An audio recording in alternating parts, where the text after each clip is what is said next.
Good morning everybody. देखिए बच्चों, अब हम पढ़ाएंगे किरचॉफ का नियम। तो किरचॉफ नामक वैज्ञानिक ने 1842 ईस्वी में दो नियम दिए जिससे कि किसी परिपथ में या किसी जटिल परिपथ में धारा का वितरण ज्ञात कर सकते हैं। कितने नियम दिए थे इन्होंने? दो नियम दिए। पहला नियम दिया था और दूसरा नियम। तो पहला नियम ये था कि किसी जटिल परिपथ में संधि की ओर आने वाली या संधि से दूर जाने वाली, मतलब कुल मिलाकर संधि पर धारा का बीजगणितीय योग क्या होता है? शून्य होता है। तो इस नियम को किरचॉफ का पहला नियम कहते हैं। फिर दूसरा नियम दिया था किरचॉफ का दूसरा नियम या बंद पास का नियम। तो किरचॉफ का दूसरा नियम, बंद पास का नियम, ये होता है कि किसी बंद परिपथ में बहने वाली धारा तथा प्रतिरोधों का गुणनफल विद्युत वाहक बल के बीजगणितीय योग के बराबर होता है। तो इसे हम किरचॉफ का क्या कहते हैं? दूसरा नियम कहते हैं। तो देखिए इन्होंने कितने नियम समझाए थे? दो। और ये किरचॉफ ने कौन सी सन में दिए थे? 1842 में। तो सबसे पहले हम ऐसे लिखते हैं, किरचॉफ ने 1842 ईस्वी में दो नियम दिए जिसके द्वारा हम किसी परिपथ में धारा का वितरण ज्ञात कर सकते हैं। ये हो गया। तो पहला नियम था किरचॉफ का। किरचॉफ के पहले नियम के अनुसार किसी परिपथ में संधि पर मिलने वाली धारा का बीजगणितीय योग क्या होता है? शून्य होता है। तो इसे हम किरचॉफ का पहला नियम कहते हैं। तो देखिए किरचॉफ के पहले नियम का हम क्या बनाते हैं? डायग्राम बनाते हैं।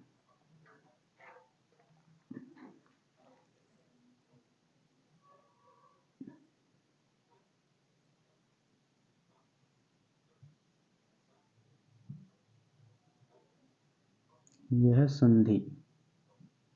क्या है इसकी? संधि। तो इसमें की एक धारा जा रही है और एक धारा इसके अंदर, एक धारा बाहर एक अंदर, एक बाहर एक अंदर धारा, एक निकल रही है धारा और एक जा रही है। इसे हम I1 मान लेते हैं। I1, इसे I2, इसे I3, इसे I4, I5, I6, I7, I8, I9। देखिए इतनी धारा मान ली। तो ये क्या है? इसकी संधि है। तो संधि पर मिलने वाली किसी परिपथ में, क्या है? परिपथ है। तो किसी परिपथ पर संधि पर मिलने वाली सभी धाराओं का बीजगणितीय योग क्या होता है? शून्य होता है। तो यह है किरचॉफ का पहला नियम। देखिए जो संधि की ओर धारा आती है तो वो धारा किस चीज़ में लेते हैं हम? पॉजिटिव में लेते हैं। वो जो धारा संधि से बाहर की ओर जाती है तो उसे हम लेते हैं निगेटिव में, माइनस में। मतलब ये धारा बाहर जा रही है तो हम इसे क्या लिखेंगे? -I2। और ये धारा हमारी अंदर जा रही है, तीर का चिन्ह अंदर आ रहा है तो इसमें लिखेंगे +I3। ठीक। तो संधि पर मिलने वाली धारा का बीजगणितीय योग क्या होता है? शून्य होता है। तो किरचॉफ के नियम के अनुसार क्या है? किरचॉफ के नियम के अनुसार संधि पर मिलने वाली सभी धाराओं का बीजगणितीय योग शून्य होता है। इस नियम को किरचॉफ का पहला नियम कहते हैं।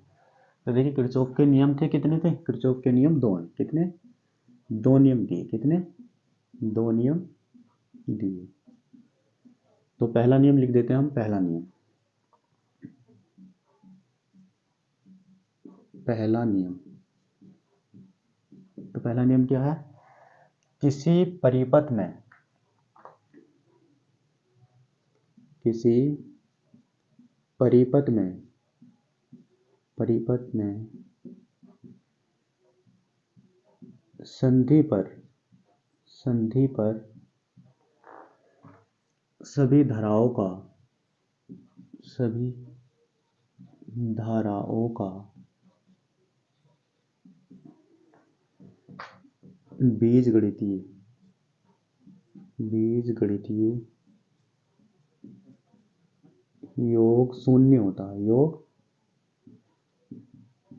शून्य होता है। फॉर एग्जाम्पल, फॉर एग्जाम्पल आ गया हमारा, जैसे I1 प्लस में, ये माइनस में ले लिया हमने, ये I2 हमने प्लस में ले लिया, I3 हमारा किस, I3 प्लस में, I2 माइनस में, माइनस का I2, I1 भी माइनस में, ये प्लस का I3, ये माइनस का I4, I4। इसी तरह से इसका बीजगणितीय योग कितना हो जाएगा? जीरो। कितना हो जाएगा? जीरो। मतलब सिग्मा I बराबर 0। तो किरचॉफ का पहला नियम क्या था, किसी संधि पर मिलने वाली सभी धाराओं का बीजगणितीय योग कितना होता है, शून्य होता है। देखिए जो धारा संधि से बाहर की ओर जा रही है उसको हमने माइनस ले लिया, और जो धारा संधि की ओर आ रही है अंदर की ओर तो उस पर हमने क्या ले लिया, प्लस का चिन्ह। तो इनका सबका बीजगणितीय योग कितना हो गया, शून्य। अब किरचॉफ का दूसरा नियम है, कितना, दूसरा नियम, दूसरा नियम। पहला नियम समझा दिया किरचॉफ का, दूसरा नियम तो देखिए किरचॉफ के नियम में भी क्या होता है, एक बंद परिपथ होता है।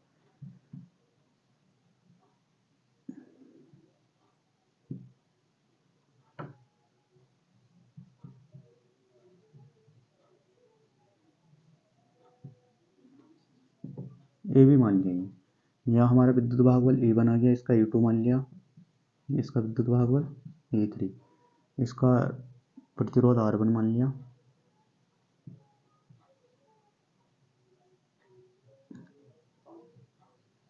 R3। ठीक, तो यह हम किसका बता रहे हैं, हम किरचॉफ का दूसरा नियम। तो देखिए किसी बंद परिपथ, किरचॉफ का दूसरा नियम या पास का नियम, इसे क्या कहते हैं, किरचॉफ का दूसरा नियम या पास का नियम, पास का नियम।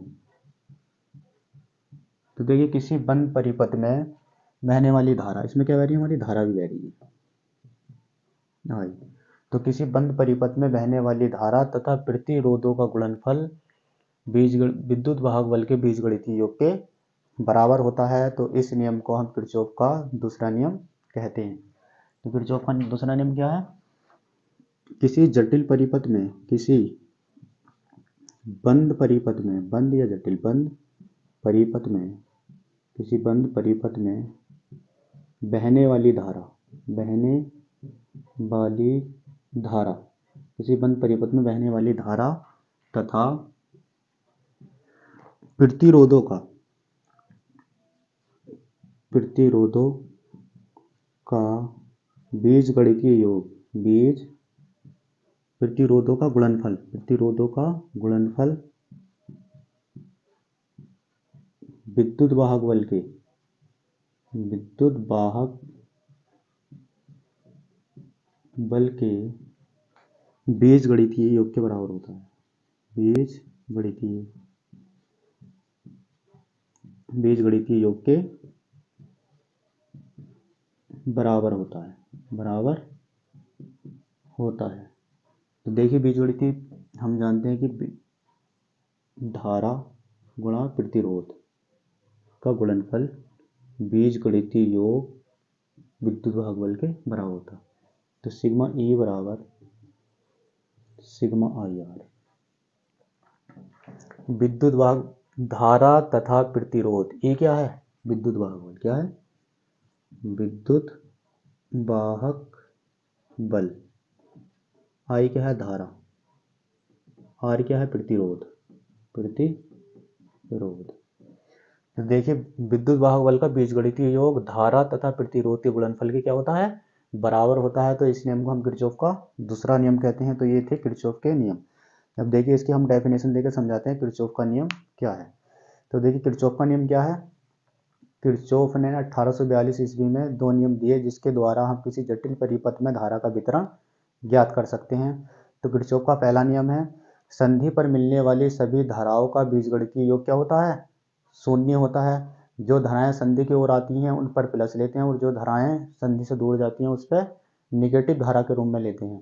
तो ये था किरचॉफ का पहला नियम। किरचॉफ का दूसरा नियम होता है पास का नियम।